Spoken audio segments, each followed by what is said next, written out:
Hello, global gardeners. It's Monday. It's time to talk gardening for the next 90 minutes and just share this wonderful global audience that we have. Isn't it a wonderful time of year, any time of year to talk gardening, but especially on Mondays? Today, we'll be focusing on gardening tips and hacks to make it easier. We're going to do it a little bit differently today. Of course, I'll be sharing some of my tips, but I want to hear from you. I want you to tell me some of your favorite tips, and we'll be sharing those as we proceed with the show today. Your tips, my tips, all of our tips, and it should make all of us better gardeners. Great to have you here today. Let me start with a tip that I did this morning. We often think about our plants in the garden when bad weather approaches. There's something that we need to protect our garden from. Well, what about all the other things in your garden? So some of you may have noticed in recent videos, I have a new spinner in my garden near my fruit trees. It's a nice visual component, spins in the wind. But here's the tip. Whenever you add something to your garden, be it a plant or some type of decorative art, find out about it. Find out about what the limitations are and what it can withstand. And I found out that mine cannot withstand very high winds. So today, my wind is forecast to be about 50 miles per hour. I went out this morning. I just pulled the top off of my spinner, the actual spinner part, put it in the greenhouse, and now it's protected. The rest of my garden will do okay. My plants might suffer a little bit in the wind, but my garden art will be protected because I knew that high winds could damage it. So it's not just the plants, it's everything else in the garden that you've got to look out for. I want to give a shout out. Last week I missed a couple things there towards the end. I want to thank Carol Persley for a super sticker contribution there towards the end of the show last week. So thank you, Carol, for that. And had a super chat question from Andrea Kudera that I missed. And so I want to get right on top of that to answer Andrea's question.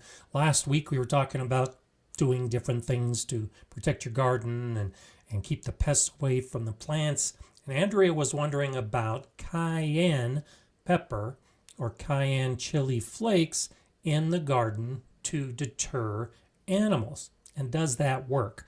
Yes, it can work, but it depends on the animal and what you're trying to deter.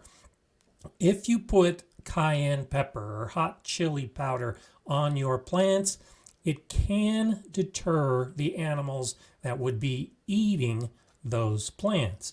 The idea being that the capsaicin in that powder will burn their lips or burn their tongue and they'll stay away from those plants. Yes, that does work.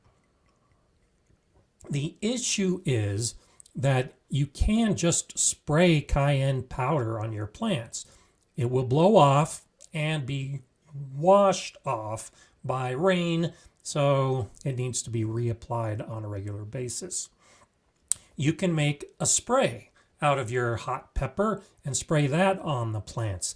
It's a diluted form of the pepper and will need to be reapplied in rainy conditions or if you overhead water your plants. So it can work.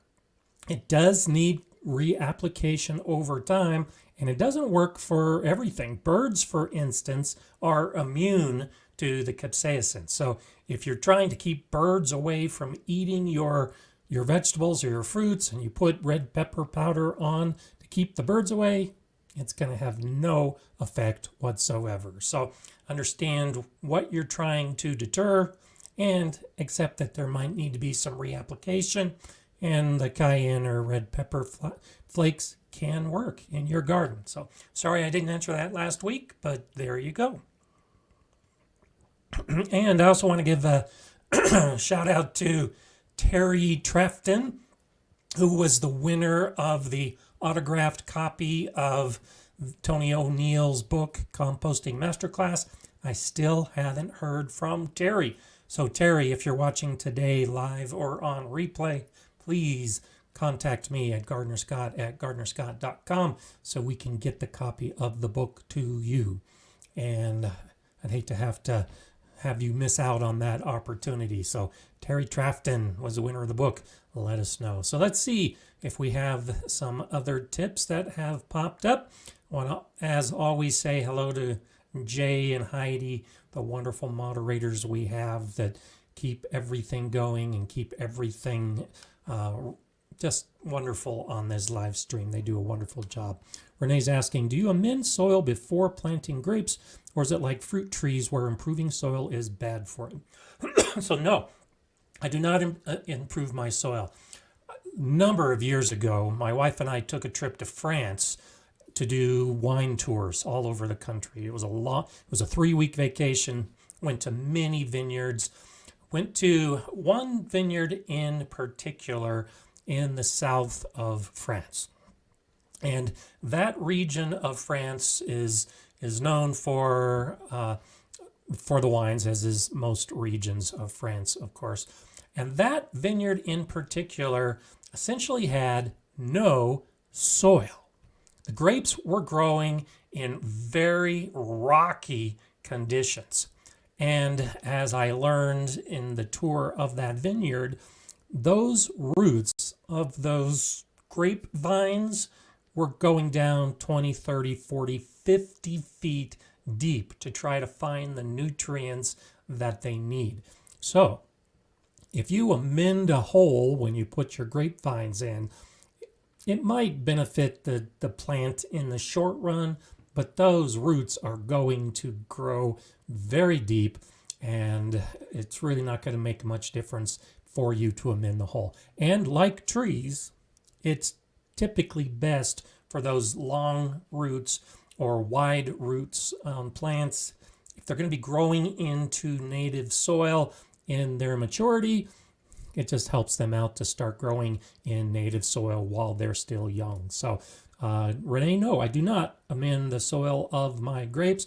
Now, that being said, in my archway beds, I just put in a Concord grape plant, and the soil in those beds is amended soil. So that grapevine will begin growing in the bed with the good amended soil, but I expect in years ahead that the roots hopefully will extend down through the bed into the native soil, and that's all I've done to help the early life of that grapevine, is just planting it in a bed that I want the vines to actually grow over that arch.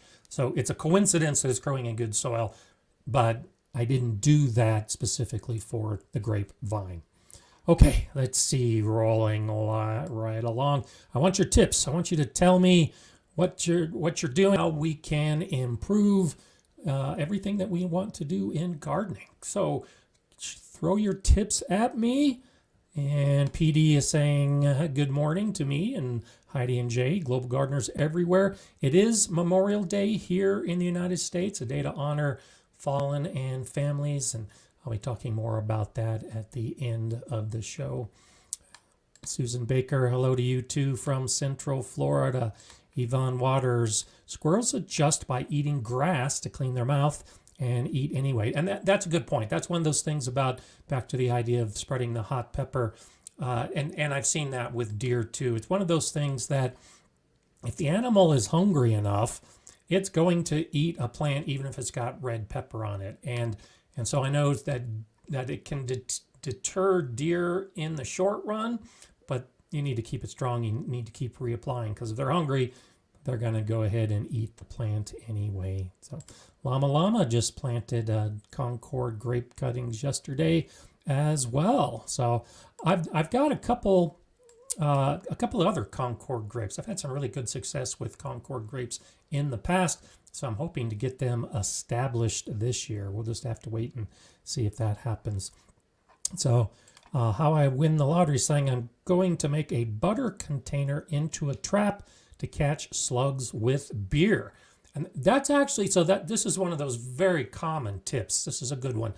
And so there are a couple reasons why this works. And so for slugs and snails, the yeasty aroma of the beer is what's thought to tempt the slugs to the trap.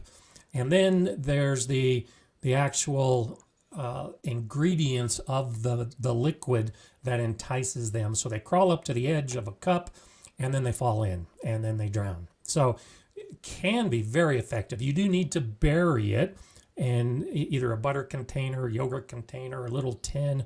And so it needs to be level with the ground so that as they crawl up to it, then they fall in and drown. But that's a good one. That's a really good tip. So I appreciate that.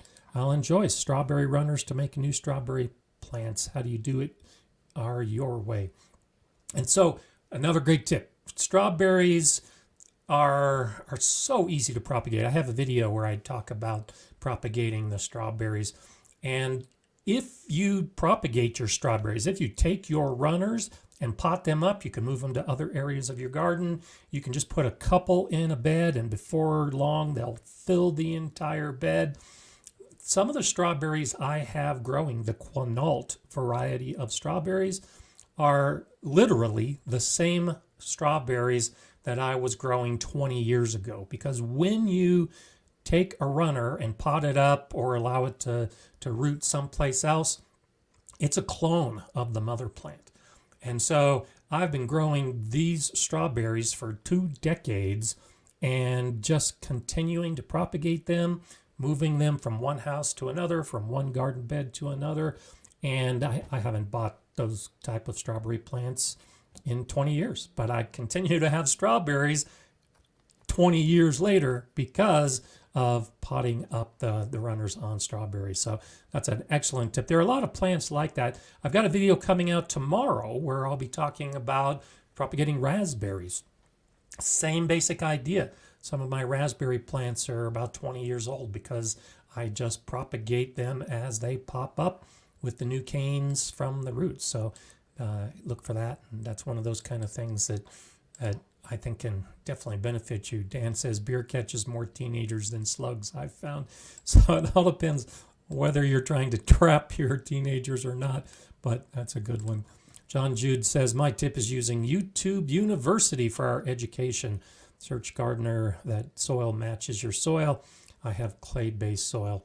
And so, yeah, YouTube is such a wonderful place. That's one reason why I am on it, because it is a great way to get information out to people. And once you find your favorite gardeners on YouTube, you can definitely pick up a lot of information. I'm finding more and more channels. I've highlighted some of them in recent weeks of the small gardening channels that are either just starting out or just haven't made it big yet. And there's so much good information out there. There's a lot of questionable information, which is why I always encourage you to compare sources and get as much different information as you can.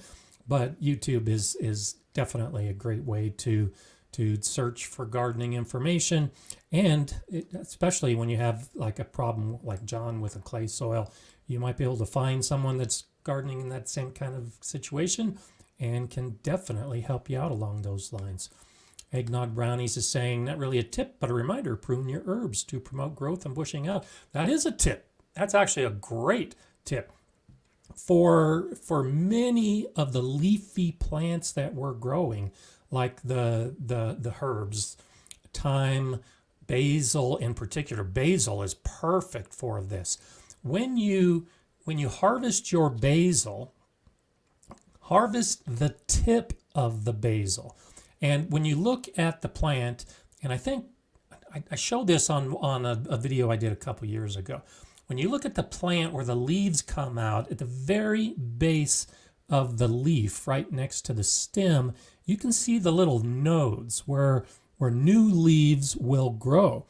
And so when you harvest your basil, if you harvest the tip, the top 4, 5, 6, 8 leaves, depending on how much basil you want, and pluck it off. I just used my fingernail and thumbnail, but you could use scissors or pruners, but cut it just above those nodes.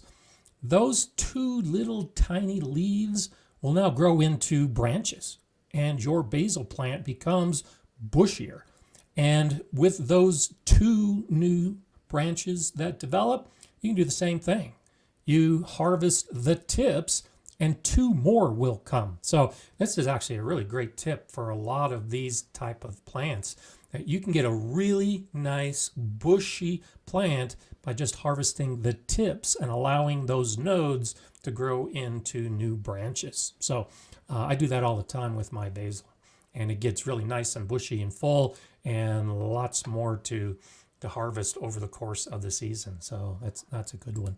Industrial sleep. What seeds do you use in winter to rest your soil, and where do you get them? So check back. I have a video, and no doubt Jay will put a link here pretty soon to it, on cover crops. And I did a video in autumn a year and a half ago. I also did another one last year. And I have some links to some seed companies to get cover crops. A lot of it depends on what your purpose is, and I cover that in the video.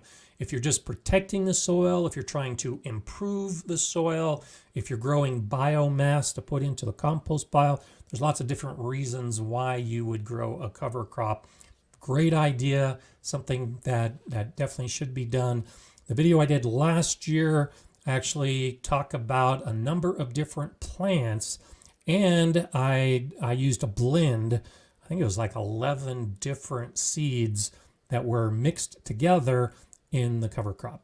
And then a month or so ago, I did a video that talked about what I do with the cover crop in the spring to turn it back into the soil. So check out some of those videos and some of those links. True Leaf Market is one of the seed companies that I use to get the cover crop blends. And you should see actually a link in the description below the live stream here to the True Leaf Market, and you can check out some of their cover crop blends.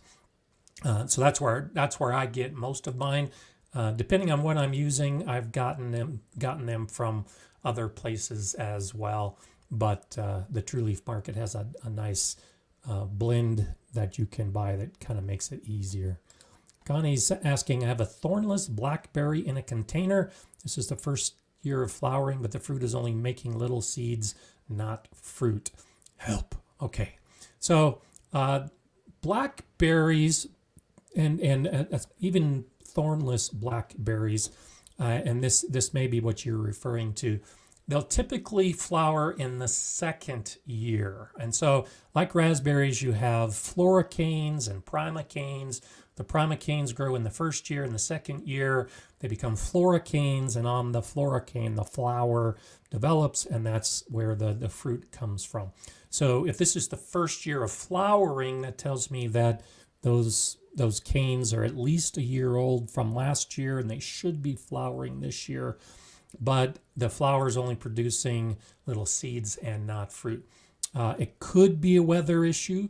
It could be wind. It could be heat. It could be humidity. It could be that it's just a young plant and the root system isn't fully developed yet to support the fruit development. So I've seen that before too, where I've started a blackberry patch and I really didn't get blackberries until the third year because the roots just hadn't developed to support the canes that I had, hoping to get fruit in that second year. But sometimes it just takes a while for the patch to get established and for the energy to support the energy in the plant to support the fruit development. So could be weather, could be one of those environmental factors. It could just be that the plants are too young. So give it a little bit of patience. Maybe you'll start seeing some more flowers develop here in the weeks ahead, and you might actually get some fruit this year. Keep your fingers crossed. Patty Barr is saying, surround the base of your hosta or whatever in copper mesh. Slugs touch it and get a shock, which repels them. And so there's actually some cool videos out there about copper and slugs. You do need a mesh. That's a really good idea. I've seen the videos and heard the recommendations that you put copper wire around the top of your bed, or you put it around your plants. And you can actually see the videos of the slugs just crawling right across the copper wire. That's just not enough. But a mesh, something that's wide enough, or a wide strip of copper, yeah, the slugs and the snails do tend to stay away from that. And so anticipate that as a way to keep your slugs away, but you do need a substantial amount of copper so that it deters them, and it's not something that they just crawl across, because the wire, especially if the wire's buried in the soil, will have absolutely no effect whatsoever on the slugs. They don't even know that it's there. So okay, let's see what we have. Scrolling down. So nice to see that everything is happening normal with people talking back and forth. There's the connection, the link that I knew Jay would give about the cover crops in spring and what to do about it. And thank you for that, Jay. That's always nice. Okay, let's see. Lisa, oh, I don't think you finished that. Would you leave volunteer? So if you're talking about volunteer plants, a lot of it depends on the plant. So I've got a lot of volunteers popping up all over in my front. I've got volunteer lamb's ear plants everywhere. And so I'm pulling up most of those and just dropping them down on the top of the soil as mulch. I leave most of the volunteer strawberries if I'm trying to fill out a bed, and I'll do the same with the raspberries until it comes time to clean up the bed. So a lot of it just depends on what I'm doing and what I'm trying to accomplish with the plants spreading. In my pollinator garden right now, I'm pretty much letting any volunteer from the seeds that have fallen grow, because I want that space to fill out. So it depends, but I'm a live and let live kind of gardener for the most part.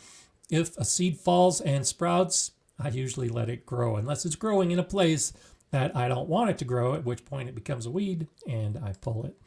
Hi, Melissa. I don't think it was pollinated. I have the same issue when I don't set an electric toothbrush to the flowers of my baby cakes blackberry. So yeah, that could be an issue, particularly early in the year, if for any of the fruits that we have. And I had a couple flowers appear on some of my fruit trees, and I think I may have some fruit set, but I was a bit concerned about the pollination, because in my area here in Colorado, we don't have a lot of insects early in the season. And so sometimes the early flowering blackberries or any type of fruit tree or fruit bush might not get the pollinators that it needs to set the fruit. So that could always be a problem. And ours wondering, are we tired of the wind here in Colorado yet? I was tired of the wind in Colorado about 3 months ago. This has been just a crazy spring. I know we get wind in March and often in April, but I can't remember the last time, and I've lived here 25 years, where we've had wind almost every day for month after month. And today it continues. So am I tired of the wind? Absolutely. I was outside working, doing some gardening yesterday, digging up and potting up raspberries in particular, and I had to stop. The wind, I just don't like the wind. It just really affects how and when I garden. And today it's going to be so windy. I went out this morning to check on my garden, to take down the spinner, to protect a few other things, and it's going to be probably the last time I go out to the garden today, because I just can't handle 50-mile-an-hour winds in the garden. So yes, we are definitely tired of that. Simplified Gardening, Tony is here with us today. Loads of things it can be. Poor pollination could also be an issue, like we were just talking about. So great to have you here today, Tony. Tony is, I think, those of you, when Tony was on the show a couple weeks ago, I mentioned one of the hardest working gardeners and people in general that I know. So nice that you could have some time to join us. Lisa, would you leave volunteer potatoes in a bed with tomatoes and beets? And so this is interesting, because I actually, in my greenhouse, where I'm amending the soil and creating where I'm going to grow, I used soil from my grow bags last year, and I had some volunteer potatoes. And so I'm letting those volunteer potatoes grow. Again, the live and let live idea, just to see how well they do in that new spot that I have. And I may put some tomatoes in there as well. There's the big question, and here's a tip that I got years and years ago, and I still follow it, but I understand why I follow it, and I look at it a little bit differently. And so the tip is that you shouldn't use store-bought potatoes or potato peelings in your compost pile. The reasoning being that potatoes and tomatoes are related, and so the industrial potatoes could be contaminated with a disease that if you put them into your compost pile and then use that compost in your garden around your tomatoes, you could be infecting your soil with a disease that might affect your tomatoes. And there's some validity to that. And so I generally don't add store-bought potatoes to my compost. Minimal risk, will probably never happen, but it is one of those tips that makes sense. If, however, you're using organic seed potatoes to grow your potatoes, and you don't have any problems, you don't have any diseases that develop, then you should have clean soil. And any tomatoes that you're growing near those potatoes should be okay. So if that's why you're asking the question, because of that concern that potatoes can infect tomatoes, if you've got a good garden with good soil and healthy plants, you can grow those type of plants close together or near each other and really not worry too much about it. It's when you bring in a plant from the outside that infects your garden that you have to be a little more considerate of that possible cross-contamination. But as far as the beets, no, I wouldn't even worry about the beets too much, except that the tubers of the tomatoes and the beets might interfere with each other a little bit, but they are growing at slightly different levels. So even those two plants, I think, could probably grow together pretty well without too much of a problem. El Vaquero 555, I'm messing around with lower growing perennial living mulches to plant into. Awesome. It's taking a bit for me to figure out what works and how, but it's finally starting to show promise. Great idea. I'll put that into the tip category. I'm huge on mulches. You hear me talk about mulches all the time. Living mulches is a great way to grow. A very common living mulch is clover, a perennial plant that you dig through to put your other plants in. Lots of other perennial living mulches. So thank you for bringing that idea up. I'm planning to do a video on that probably next year. I'm going to be doing some experimentation of my own this year with living mulches and seeing what works best for me in my garden in this area. And then, of course, I'll do a video about it probably next year. But great idea. I'm glad that you're starting to see some promise with that, because that is a great, great idea. Plants benefit the soil in general, and a good soil benefits the plant. So if you can use a plant like a green mulch, a living mulch, to benefit the soil, then that soil will benefit whatever you plant through that mulch, and it just really creates a really nice environment and a good relationship for all. Raphaelia, any idea why the butter lettuce I grew has a strong taste? Could it be my soil, or I'm just not used to fresh cut lettuce? It could be the variety of lettuce. There are a number of lettuces that we grow that have a stronger flavor. Arugula, for instance. Arugula that you'll eat in a restaurant has a very intense flavor, but arugula you grow in your garden, I think, has even a more intense flavor. So it could be the variety that you're growing. It could be heat. If you've already had some really hot days, like some of us have, that heat is enough to change the flavor of lettuce. Heat will cause the plants, most plants like lettuces, the cool season plants, to bolt, to send up their seed stock.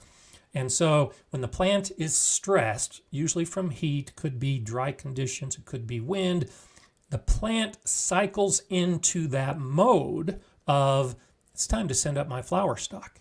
That's going to change the flavor. And so that could be one of those things that if you had harvested a week earlier, the flavor would have been better. But now that the plant is stressed, the flavor has changed. So those are probably the most likely reasons. The variety that you've chosen, it could just be that you're not used to the fresh, or it could be that it's a stressed plant and that's causing the flavor and the taste to change as well. So NR is saying, I planted hyacinth bulbs for early pollination.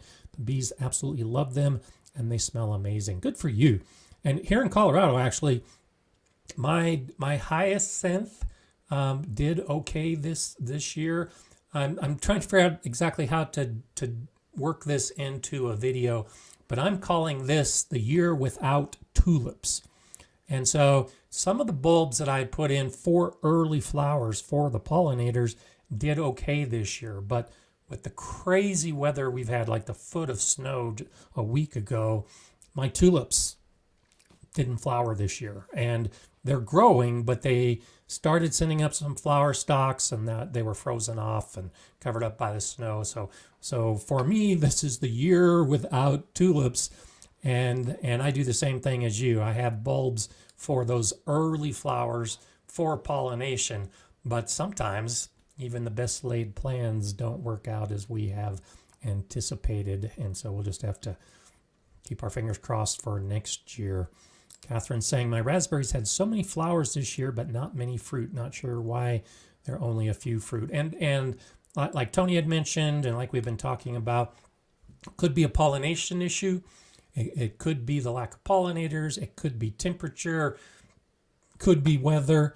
Usually, if the plant is growing and it flowers, it's not necessarily that it's a soil issue.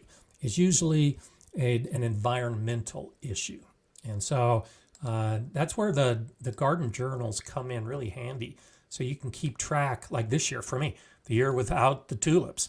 Keep track of your weather conditions on a regular basis. Keep track of what's happening in your garden. Keep track of when the plants flower. I've seen this before too, where a normal flowering period for a plant might be June, and then suddenly the flowers appear in May, a month or 6 weeks earlier than normal.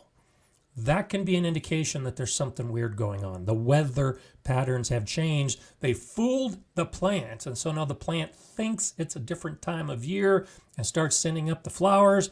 And then you have cold nights, or you have some other factor. You don't have the pollinators because the flowers started too early, and then you don't get the fruit set. So you can do some detective work over the years and note those type of changes, those type of things that are happening in your garden, and that might help you figure out a reason why sometimes the plants aren't performing as you would expect them to perform. And I've seen that before as well. I've seen some correspondence back and forth with other gardeners this year, for instance, with broccoli. Broccoli in my area usually does pretty well this time of year, but we've had such hot weather, some of the broccoli plants are not performing as they should.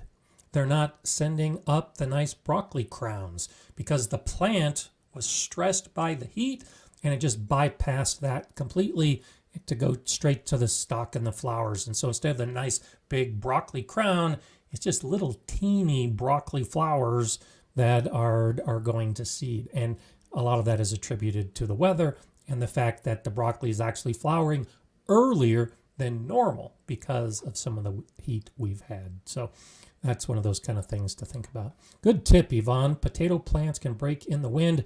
I use tomato cages to support them. Yeah, and this is another one of those. Potatoes, we think about what's happening underground. Well, this is a great thing to think about, trellising your potatoes. And check out, actually, Tony O'Neill on Simplified Gardening has got some really good examples. He grows potatoes in his grow bags, and in one video in particular, he shows the lattice that he has on top of those bags, and the plants grow up through it. The idea being that you can trellis the plants and support them from things like wind by just putting a horizontal trellis over a plant like potatoes, just to support them in the wind. So a real good tip, and you can see some of that in the way that Tony O'Neill grows his potatoes as well. So always a nice idea. Sith Psychopath, I've been feeding our local squirrels here just outside of Denver because I'm desperate for friends. What should I do to protect my garden from my new buddies? You're already well on your way. Just keep feeding the squirrels. The thing that I think can work pretty effectively is give the squirrels food in a location away from your garden. And so at my last house, I had a ton of squirrels, dozens of squirrels around my garden, and I never had a problem with the squirrels in my garden because my neighbor fed the squirrels. My neighbor had a huge setup that was actually in my yard. We had coordinated this, so their bird feeders and squirrel feeders were actually on my side of the fence near the trees. I had more trees than they did, and that's where the squirrels hung out. The squirrels ate all the food from the bird feeders and the squirrel feeders that was given to them, and they never ventured to the other side of the yard where my garden was. My brother-in-law and sister-in-law have squirrel feeding boxes on their fence. They like to use peanuts. They also use sunflower seeds, but primarily peanuts, to feed the squirrels. So the squirrels are well fed in that area of their yard, and it's the opposite area of their yard that they have the plants that they're growing. So if you've already been feeding the squirrels, just keep doing it. Maybe move the feeder away from your garden if you are thinking about it and it's a little bit too close. But that's a great way to actually keep the squirrels where you want them to be, is just entice them with food, and they won't bother your garden. It's one of those kind of things that it's simple, but you can definitely do it. And the people I know that do it buy the feed, but you could definitely grow food for the squirrels and just put it into the feeder as well if you don't want to buy the squirrel food. So yeah, that's a great way to do it. Actually, I think you're well on your way to having some success with that. Okay. Industrial Sleep is saying, I've heard people having problems with their organic Kellogg soil this year. Not sure if it's a few isolated cases. Anyone here having problems? I haven't heard that, but by all means, share if you've heard that or if you're aware of those kind of issues. It's one of those kind of things that maybe somebody else out there can shed some light on it. And so back to the idea of the cover crops. Tony saying clover, field beans, and hairy vetch are great. And so I use hairy vetch actually almost like a perennial cover crop. I have hairy vetch growing in some of my beds year round. And in fact, actually I had to pull some of it out because it was infringing on some of my strawberries in the bed. But yeah, I agree with you, Tony. Those are all great plants. Vetch is one of my favorite, and I grow a lot of it. I've got it popping up in other areas of my garden as well, and I just let it grow because I had some flowers already this year. This is another one of those, talking about the bulbs that we plant for pollinators. The hairy vetch flowers earlier than just about any other flower I've got in my garden, and so I like growing it and letting it grow so that it can benefit the pollinators, particularly the bees, early in the year. So clover does that as well, which is another reason why clover is a great perennial cover crop. The clover flowers are among the favorite. You've seen clover honey, probably. You go to the store to buy honey, you can probably find clover honey because the honeybees love the clover flowers. And so you can definitely do that in your own garden. Grow the clover as a cover crop. You can grow other plants in that same bed, and you're benefiting a lot of the animal life, particularly the insects that are benefiting it as well. Catherine Lum is saying, I do not see the dollar signs. So if you're talking about doing a super chat or super sticker, usually it appears just below the comment section. So look below the comment section for a dollar sign if that's what you're referring to, and hopefully you'll find it down there. Okay, let's see. Doveran says, I'm going to be out of state, South Dakota, for a month or two around July. What plants would be able to survive this neglect, or should I just put down a cover crop to keep the soil healthy?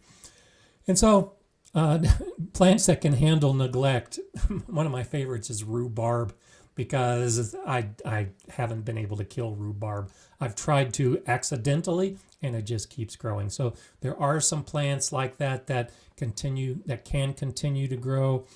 Surprisingly, a lot of the root vegetables that you might want in your garden, the beetroot, the parsnips, the turnips, a lot of those kind of plants can really do okay with a lot of neglect. And then, a lot of the cover crops, if you can get them seeded first, and assuming that you might have enough natural rainfall to keep them growing, plants like clover can be very hardy and durable when confronted with neglect. I wouldn't be thinking about the tomatoes and the peppers and the squashes and the cucumbers. Those need the daily attention and the watering to survive. But herbs, thyme. Thyme is one of my favorite herbs, and it thrives on neglect in my garden. I've got it growing in the gaps of my concrete block beds, and I might water it once a week, and those plants are doing great. I've got other herbs like tarragon and sage in addition to the thyme growing in my herb bed. Same thing. I might only water that bed once a week because those plants just love the neglect. They do extremely well. So grasses are another thing. If you have an idea to put some grasses in your garden, you might have some success with neglecting them. And so there's a couple ideas. I hope that helps. But cover crop is a nice option, but those plants, you will need to water the seeds and get them established before you head out and then neglect them. And, learning about what you can neglect is actually a pretty good part of gardening. And most of it happens by accident. We discover a plant that we forgot about and then discover that it can handle the neglect. That's how I discovered rhubarb at a previous house. I had been growing rhubarb.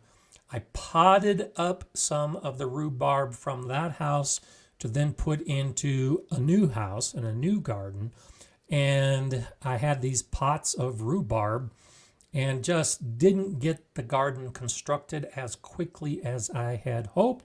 And so those potted rhubarb plants sat down by the barn all autumn, all winter, into the spring. I did nothing to them. And then that next spring, as I was caught up with the garden and starting to put plants in, I noticed one day when I was walking by a section I never walked by, those pots were there and they were growing.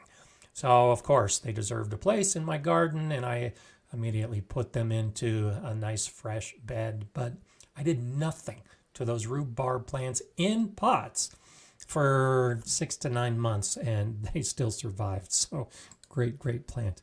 Anita's asking, can I use freshly spent coffee grounds as mulch in my garden?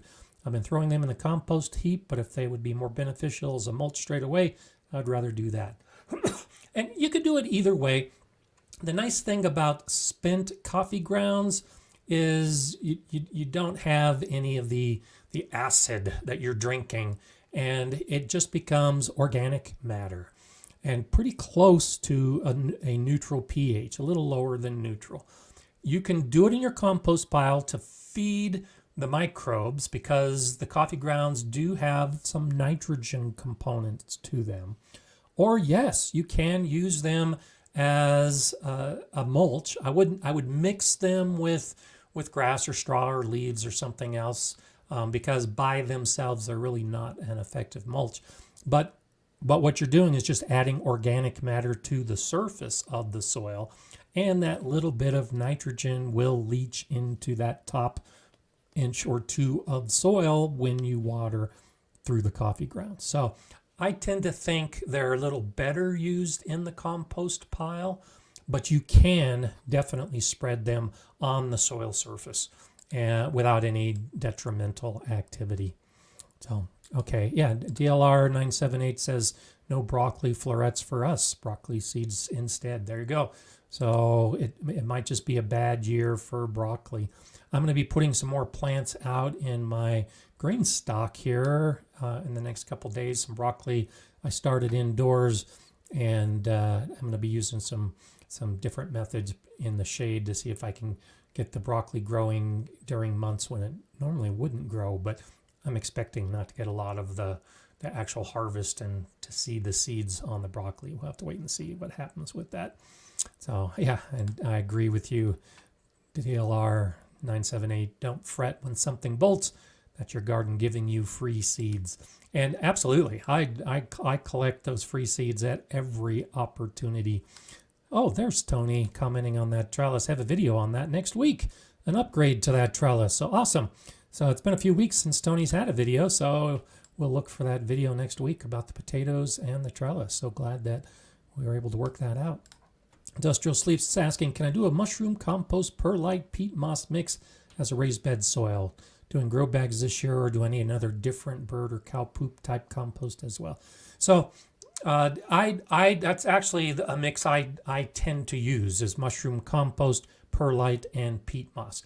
Now, in a raised bed, I suggest that you mix that with native soil, because the compost and most of the mushroom compost you're going to buy is not fully decomposed, and the peat moss will break down over time. And so what I've found when I use a mix like that, like Mel's mix follows that basic guidance, the square foot gardening guy, it breaks down, it continues to decompose. So you will have the surface of your bed sink if you're just using a mix like that, because as it continues to decompose, the organic matter is eaten up and the soil surface drops. Whereas if you mix it with soil, real soil, mineral soil, then you won't have as much of a drop in your soil surface. And as it decomposes, it's adding all those nice nutrients to the soil. So yes, you can use that. If you want to use a different type of compost, by all means, you can mix composts as well. But by itself, in a grow bag, we typically don't see that in a single season, or we don't notice that the level is dropping. But when you put it into a bed, it becomes pretty obvious. The first bed I did in my garden a couple years ago now, I had almost a 5-inch drop in the soil level from the beginning of the season to the end of the season, because I was using a lot of really rich organic matter like that and hadn't added much regular soil to that bed yet. So yeah, you can do that. Just expect that it's going to change the level of what you have in the bed, and you may or may not want that. Okay, I'm trying to catch up. I'm scrolling down, seeing what else we have there. Thanks, Jay, for putting that link to Tony's videos. Lisa saying, love Tony's potato videos. I think all of us do. They're wonderful. Drying momentum. We have a tree that has been buzzing with tons of little bees. Awesome. And so this is one of those things to put in your garden journal, that the bees are on your trees. First off, as a nice thought, a nice visual, because it is one of those nice things to see the bees on the trees, but also for comparative purposes in the years ahead, because at this time of year next year or the year after, if you don't see the bees on the trees, that might be an indication that something's going wrong with the bees, with the flowers, with the weather, or something else. So Bohemian Herbology Natural Solution says, don't eat mystery mushrooms. That is a great tip. I grew mushrooms in straw bales last year, had mixed success. I was going to do a video about it, but they didn't turn out well enough for me to do a video. Those are the only kind of mushrooms I would ever think about eating, or the ones that I buy the spores knowing they're going to turn in. I grew blue oyster mushrooms. They're really tasty. But yeah, if it's a mushroom you don't know about, I got mushrooms growing in a couple of my beds right now. I think that's a great sign of the fungal health of your soil. I don't know what kind of mushrooms they are. I'm definitely not going to eat them. So yeah, thanks for that tip. Stay away from those mystery mushrooms and you'll be safe. So many of the mushrooms, I know we've got mushrooms in our forests around here that are deadly. And so it's one of those things that I just don't even want to risk about it. Tony says, gotta go, collect my son Wayne. Be listening but cannot comment from this point. Say bye to all of you and continue listening. See you, Tony. Thanks for dropping by. And it's always nice to have you here. Always nice to see you on the live stream. And oh, I just saw this. I need to scroll back up. So where did we go? I saw, was it Catherine Lum had sent a, there we go. Catherine Lum, thank you for that super sticker. I really appreciate it. That's a nice contribution. Thank you so much. And scrolling down a little bit, there's Lisa Potter. Thank you for that super sticker as well. Nice way to start a Monday. And I'll give a shout out again to Carol Persley, who did a super sticker last week that I had failed to mention.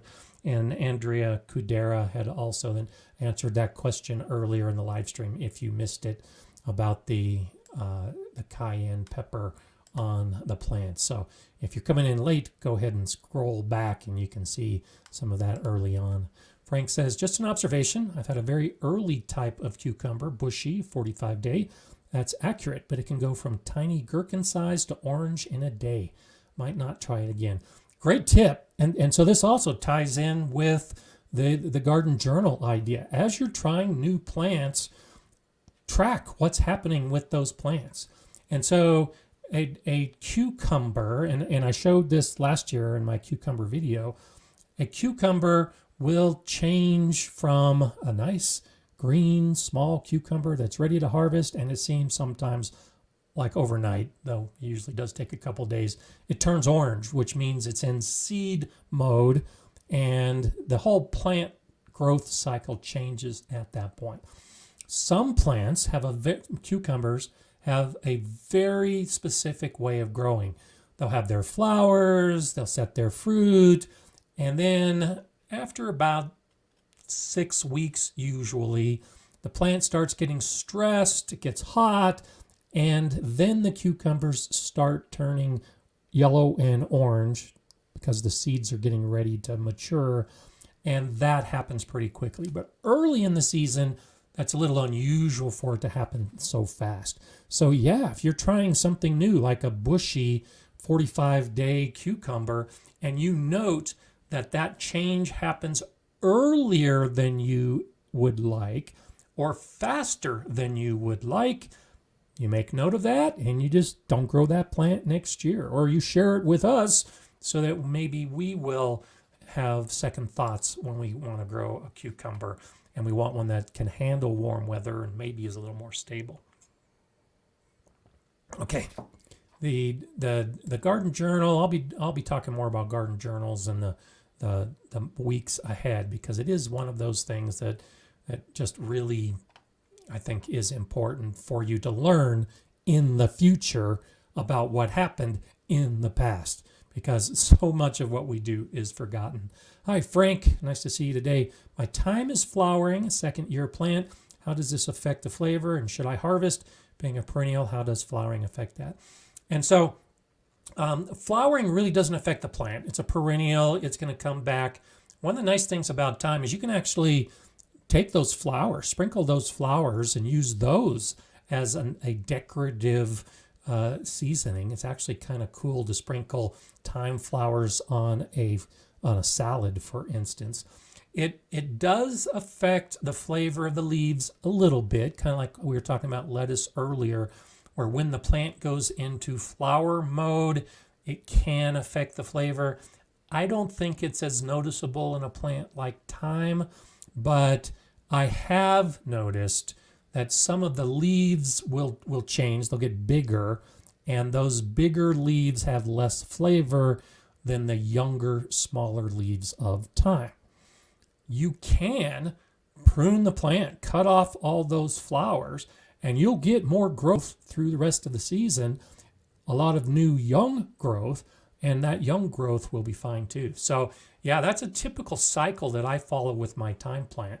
In fact, I'm actually planning on coming out with a video here in a couple weeks on how to use thyme that you're growing in your garden, a number of different ways to use the thyme, because I'm harvesting right now, this time of year for me, and I know you're a few weeks ahead of me with how advanced your garden is with things growing.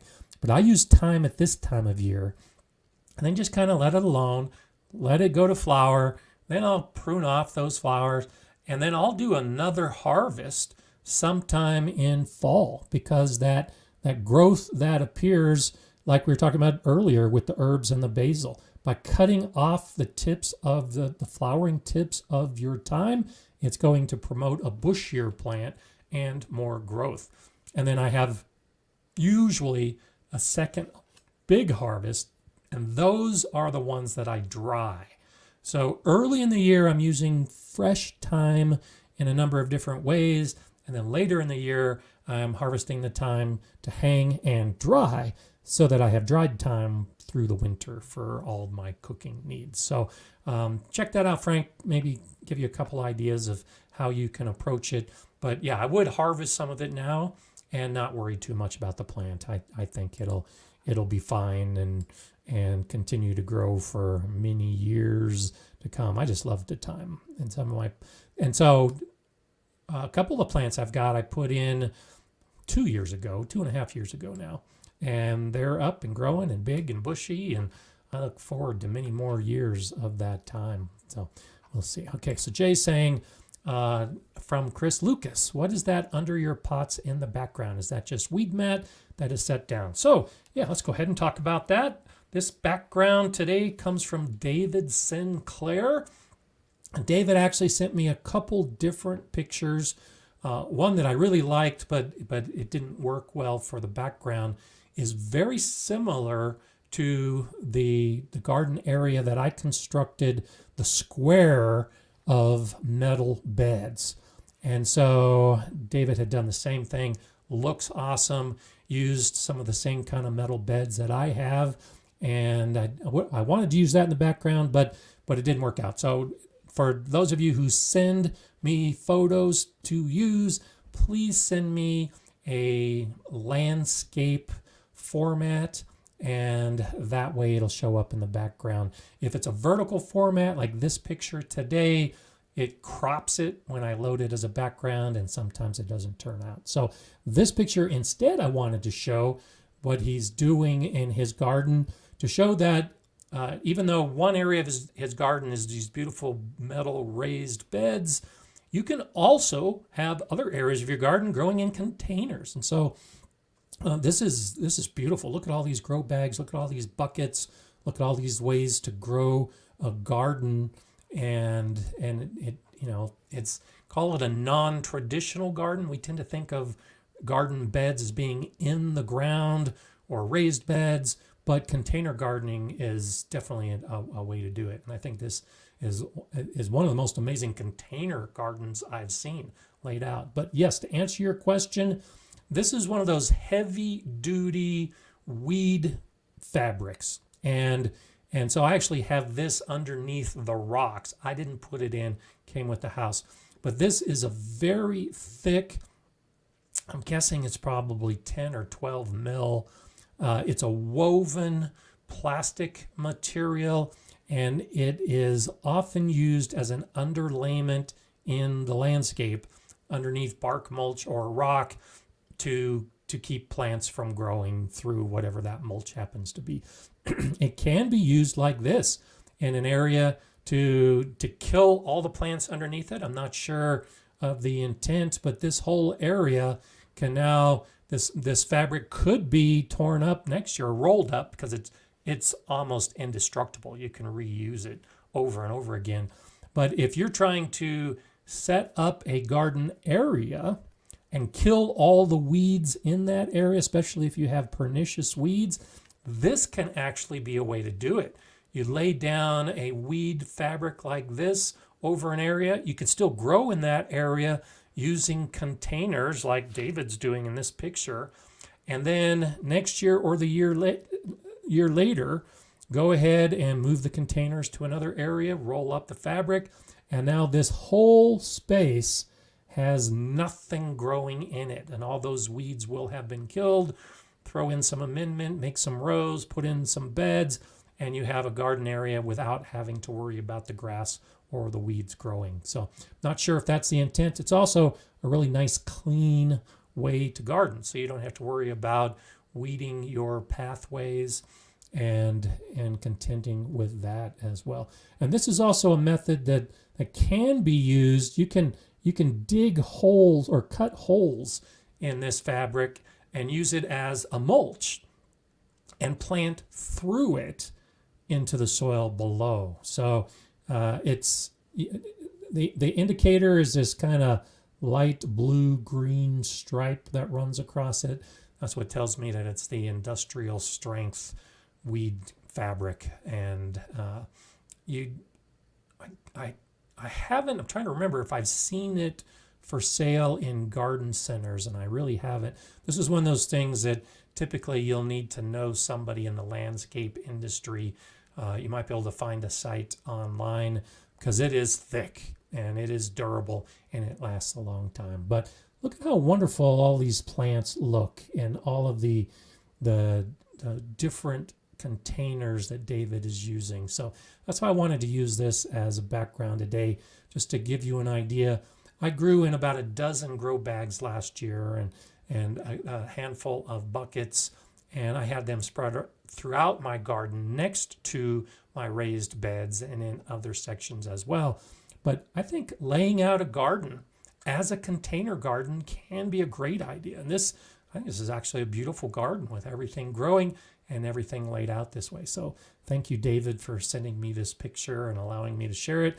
And thank you, Jay, for highlighting that question so I could be sure and talk about the background and also point out some ideas that you might be able to use. So Siobhan McLeod, is there a specific trellis that is best for peas and beans? So first off, it depends on the pea and bean, because it might be a bush pea or a bush bean, which really doesn't need much in the way of trellis.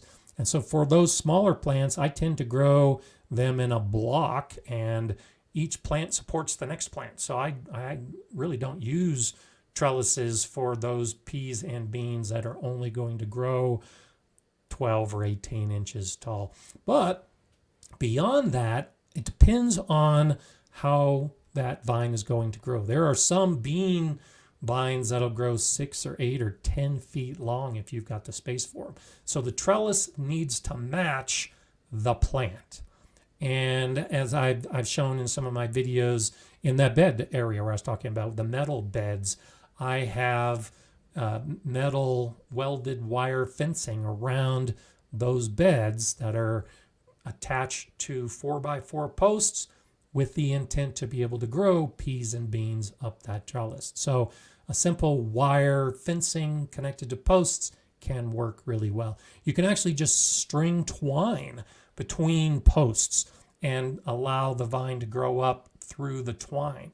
So I've used those methods pretty effectively. Bamboo is awesome for peas. Most of the peas I'm growing that are longer fall into that 3 feet tall category.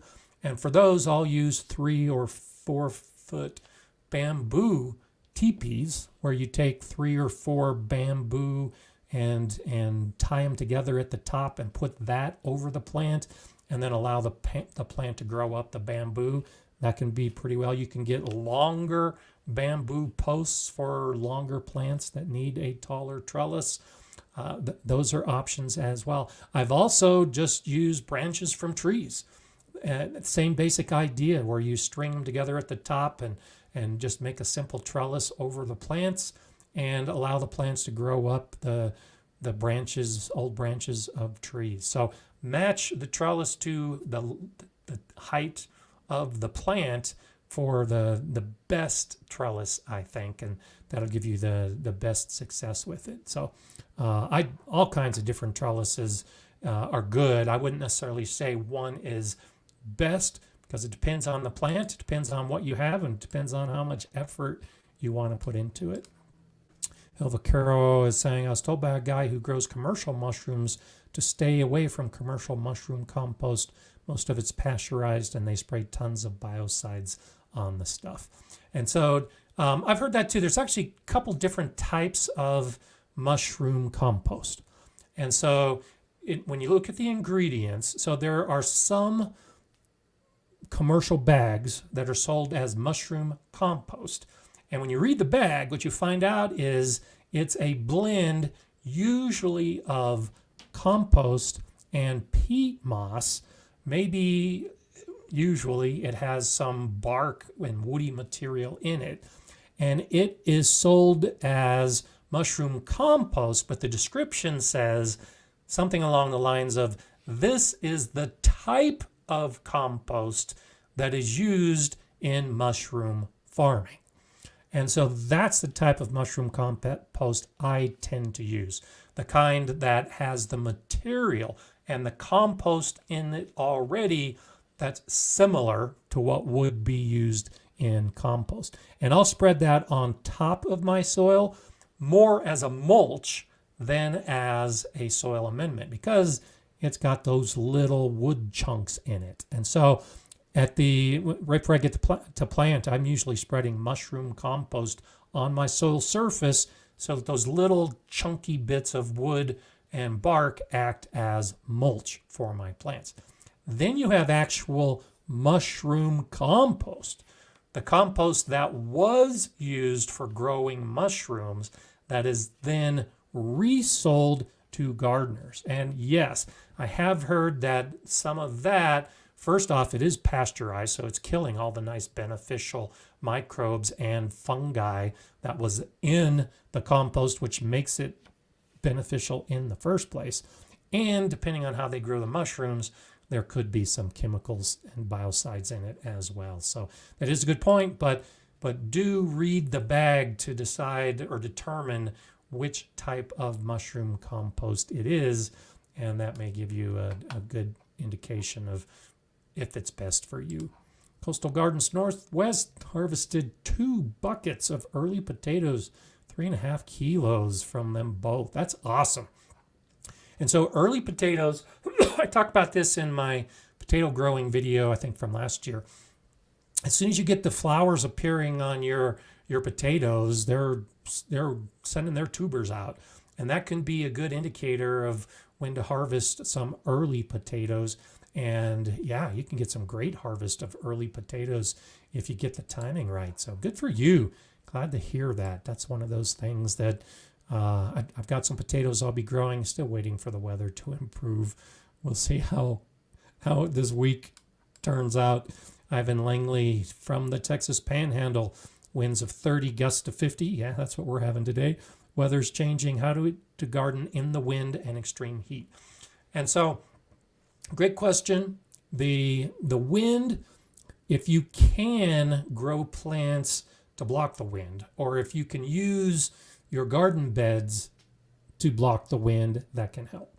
And so I do that in some areas of the garden. So that enclosed garden area that I was talking about, I designed that space with those outer trellises to grow plants up. And as the plants are growing up those trellises in that enclosed garden, they all help each other out and they block the wind because it's kind of a secluded area. So that's one way to do it. You can also use hoops and a cover. And I've done this way too often. Put a hoop over the bed. I like to use my sturdy cattle paddle hoops. And then you use a fabric material, either a row cover, shade cloth, hail cloth, and you cover the hoop with that fabric. And that dramatically cuts down on the wind, but still allows the moisture and the sun to your plants. So that can be an effective way to do it as well. And the nice thing about using shade cloth, for instance, to help cut down on the wind is it cuts down on the heat and it cuts down on the sun.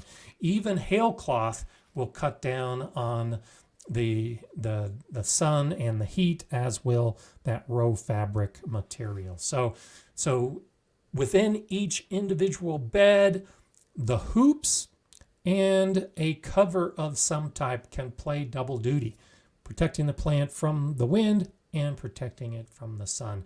And I tend to find that to be the easiest short-term fix. In the long run, if you can plant a hedge, trees, something to block the wind, that can make a big difference. On the north side of my garden, my neighbor has a whole bunch of trees, and when the wind comes from the north, my plants are protected. But when the wind comes from the other directions, they really aren't, which is why I have to do things like cover with the hoops and the fabric to get the protection I'm looking for. And then as for the extreme heat, keep the soil moist, mulch the soil, and then use something like the shade cloth, but then recognize that you might not get the pollination, you might not get the fruit set, you might have to have some patience to get past that extreme heat and have your plants perform and give you the harvest that you're looking for. So hope that gives you some ideas, especially the wind. I really am tired of the wind. It needs to be over as soon as possible. Anita says, I've seen a ton of ladybug larvae in the strawberries on the green stalk planter. Awesome, but no ladybugs yet. And so look closely, because the larvae will actually crawl up to a sheltered area and anchor themselves as they go through the metamorphosis to become adults. So it's possible that some of those larvae might be on the inside of the green stalk or on the back side of those little pockets. And they're just going through the process of becoming adults. Don't be surprised if the adults suddenly don't just show up one day. And now you've got no larvae, but you've got the adult ladybug. So I saw that a lot in the greenhouse at the Galileo School, where I'd bring the ladybugs into the greenhouse, and then they would disappear, and then the larva would appear, and then the larva would disappear, and then the adults would appear again. And looking around the walls of the greenhouse, I could see those transition times. I could see the ladybugs crawling up and then forming, or I should say the larva crawling up and then hardening off and forming that little protective enclosure for them to become the adults. It's actually pretty cool to see. So yeah, get your microscope, but get down and get your magnifying glass and see if maybe you can find some of those on your green stalk, and you might be surprised what you can find with those ladybugs. It really is just an amazing insect. So, okay, I'm behind, so I'm going to scroll down and see what we have. Throw out your tips. I am looking for some of the things you like to do with gardening, some of the things you prefer, and some of the things that maybe you've discovered that can really help the rest of us out, because I've learned so much from other gardeners who do something and they don't think it's anything special, but they share the idea, and sometimes it can turn into the most amazing tip in the world. When I was saying it's so hot and windy, my tortoise refuses to go outside. That's funny. I've noticed that with Mala as well on these days. Mala loves spending time outside. Last night she was basically outside from about 5 o'clock until we went to bed, because it was just such a nice evening. But when it's hot and windy, as much as that dog loves being outside, she comes inside. Same thing I do. I don't want to be out there either. So Elvicaro says, I found a jeweler's loop is good in the garden for looking at small stuff. I've also found that a sickle is useful when managing living mulches. Awesome. Yeah, a loop is a great idea. So at the school garden, I actually bought boxes of loops and would give them to the students. And it's a great thing to carry around your garden. Have one of those little, they're little foldable magnifying glasses, basically. You can stick them in your pocket, folds out, and now you can magnify and see what's happening. Great idea. And it's one of those things, especially with kids, give that to your kids and then set them loose in the garden, and it's amazing what they'll find. So great idea. And then a sickle. I actually use a hand sickle. If you're talking about a nice 6 foot or 7 foot tall sickle, that's awesome if you're able to be cutting that much of a living mulch. I have a little hand sickle that has a really sharp triangular blade, and that's what I use around my plants as well. So great suggestion, great idea to keep the mulches cut down from overwhelming the other plants that you have as well. And I was wondering about the green stalks standing in the wind. And so last year, I had winds hitting 75 miles per hour. Near me, there were gusts to 90 miles per hour. And my green stalks were just fine. They didn't move. They definitely didn't tip over.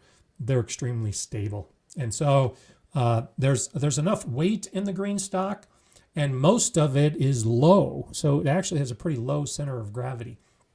That I am not worried at all. And so today with 50-mile-an-hour winds, I'm more worried about the plants in the green stalk and the rest of the plants in the garden than I am about the green stalks. They're stable, they're durable, and when I visited the green stalk factory this earlier this year, I asked them about it, and they did some testing in the Tennessee area, and they are unaware of any of them blowing over in the wind. So that's a non-concern.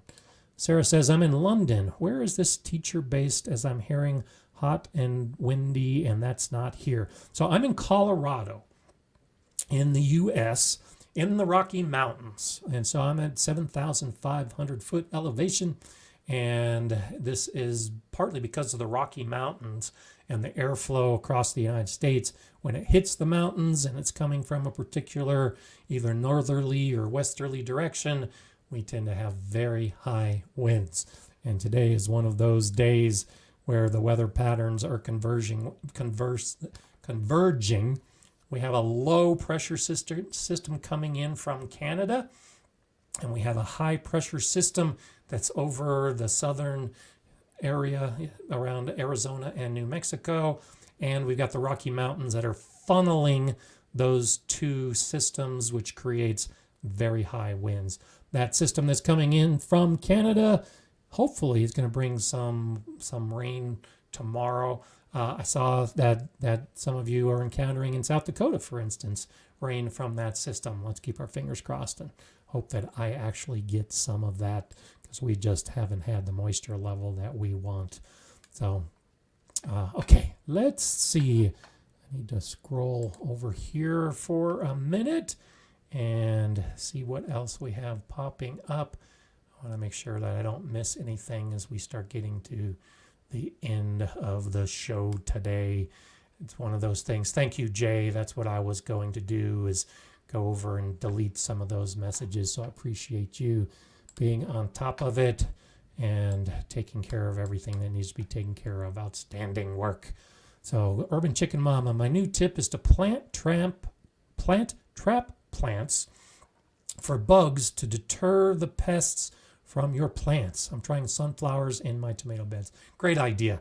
And I've talked about this before too, where you put in trap plants that you're sacrificing.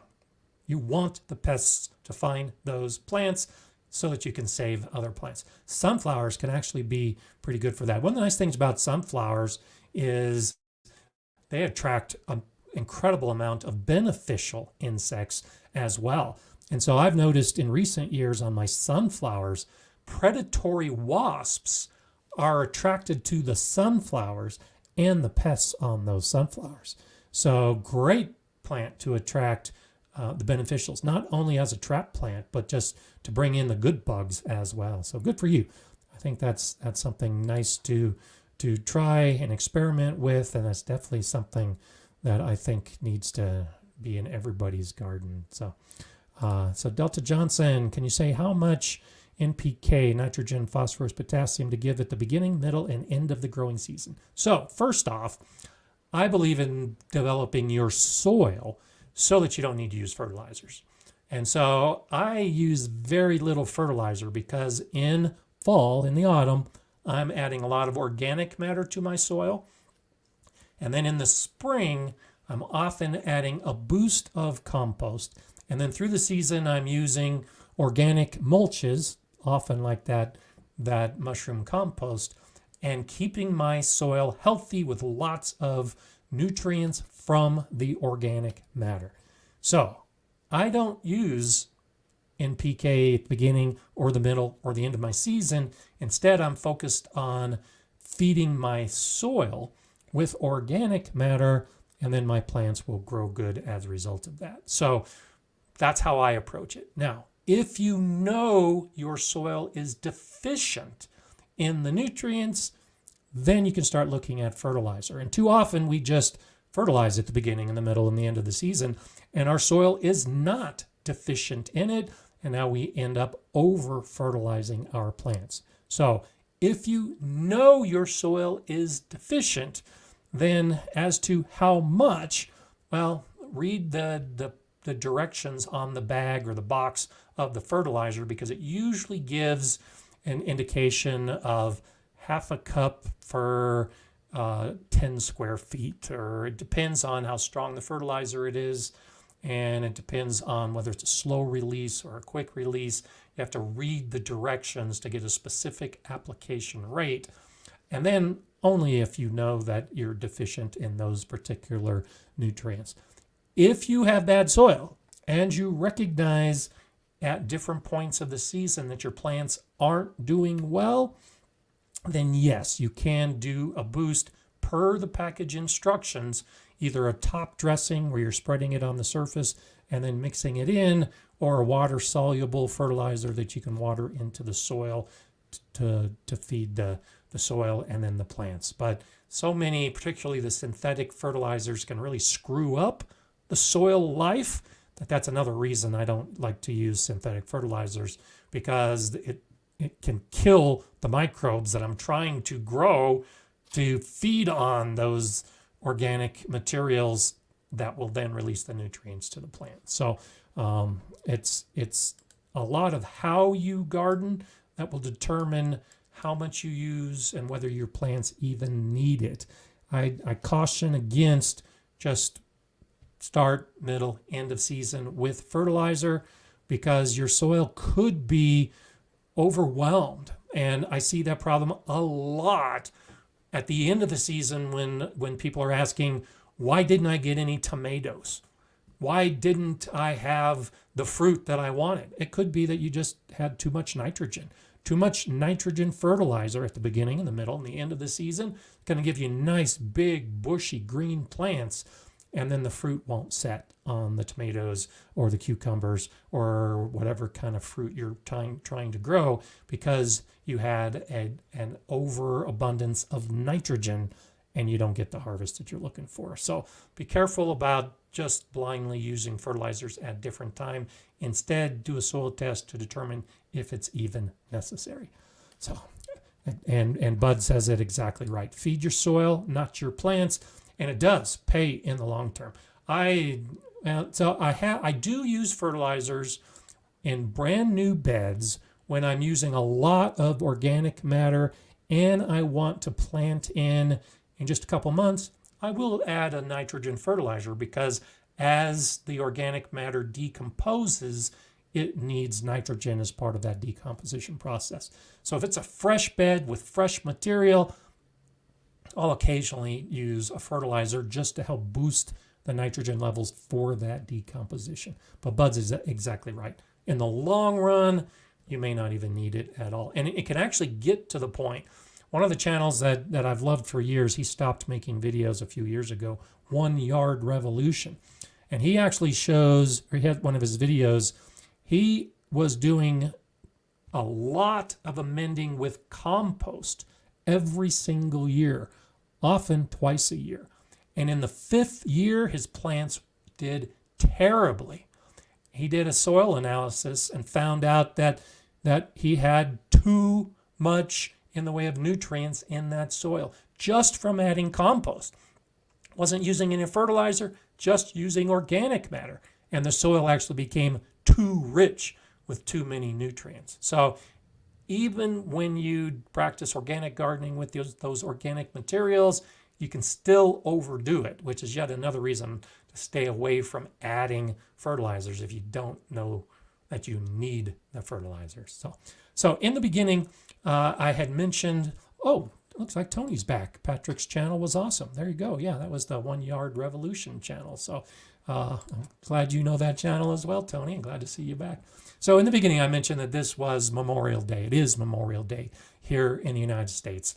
And this is the day that we have set aside to recognize those in the military who paid the ultimate sacrifice. What Abraham Lincoln called the last full measure of devotion in the Gettysburg Address. And so I didn't want to leave today without acknowledging and recognizing the importance of this holiday. Most of you know that I was a career pilot in the Air Force. I retired a number of years ago. I have lost comrades in the military.